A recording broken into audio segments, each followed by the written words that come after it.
Et si je pouvais avoir le mode Always Display sur mon iPhone? Ça serait pas mal, hein? Et en plus, mes potes avec leur Android vont arrêter de frimer. Eh ben, on va voir ce qu'on peut faire.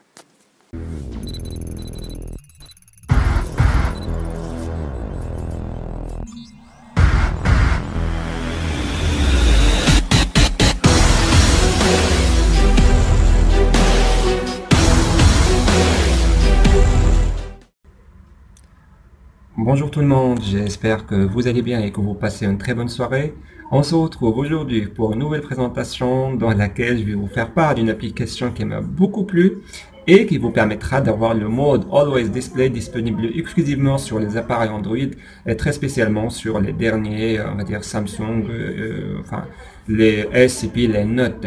Un mode qui permet en fait à l'écran verrouillé d'avoir, si vous voulez, une fonctionnalité assez spéciale en affichant, si vous voulez, l'heure, la date et puis quelques petites personnalisations que vous pouvez faire sur ces appareils Android. Ça va être le cas à travers une application disponible gratuitement sur l'App Store et qui se nomme OLED X. Vous allez trouver bien évidemment et comme d'habitude le lien du téléchargement dans la description de la vidéo. Donc je tenais à remercier premièrement Mehdi de m'avoir emprunté son iPhone X pour pouvoir faire la présentation parce que l'application nécessite en fait iOS 11.1 minimum.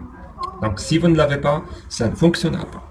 Donc on va lancer l'application, vous voyez ce que ça donne. En fait le principe est très simple. Vous lancez l'application, vous allez avoir une interface qui va ressembler en fait à celle-là, que vous pouvez modifier, on va dire d'une manière limitée sur la version gratuite et illimitée sur la version payante.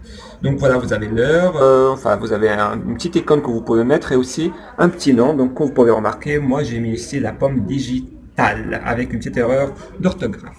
Donc si on part au niveau de l'onglet Setting, et d'ailleurs je m'excuse par rapport à la qualité parce que c'était une vidéo qui était totalement imprévue. Nous allons trouver changer le nom, enfin la note. Donc vous pouvez mettre votre prénom. On va mettre Tariq, qui est mon prénom. Hop. Voilà. Après, qu'est-ce qu'on peut modifier aussi? Changer l'icône qui s'affiche. On peut choisir par exemple un petit cœur. Et voilà. Et puis aussi change face. Non, voilà. Pour toutes les autres fonctionnalités, ce sont des fonctionnalités qui sont totalement payantes. Et puis si vous souhaitez en bénéficier, vous n'aurez qu'à télécharger la version payante, tout en sachant que je ne fais pas de promotion par rapport à l'application ni quoi que ce soit parce que je n'ai pas été contacté par l'Oursouin. Donc si on revient sur l'écran de l'application, on va dire sur l'application en elle-même, on va trouver en fait une interface qui va ressembler à celle-là. Et à chaque fois que vous allez mettre votre iPhone dans votre poche, et l'application va s'arrêter automatiquement et va pas y avoir de, on va dire, de consommation de la batterie. Il suffit juste que vous passez votre doigt sur le détecteur de proximité et ça va s'arrêter automatiquement. Voilà. À titre d'exemple, ça fonctionne aussi sur un iPhone 6. Comme je disais, l'essentiel c'est que votre iPhone doit être muni d'iOS 11.1. Et voilà, je passe ma main sur le capteur de proximité et l'application s'arrête automatiquement. Donc c'était tout pour cette présentation, j'espère qu'elle vous aura plu. Si c'est le cas, n'hésitez pas à laisser un petit pouce bleu, ça fait toujours énormément plaisir.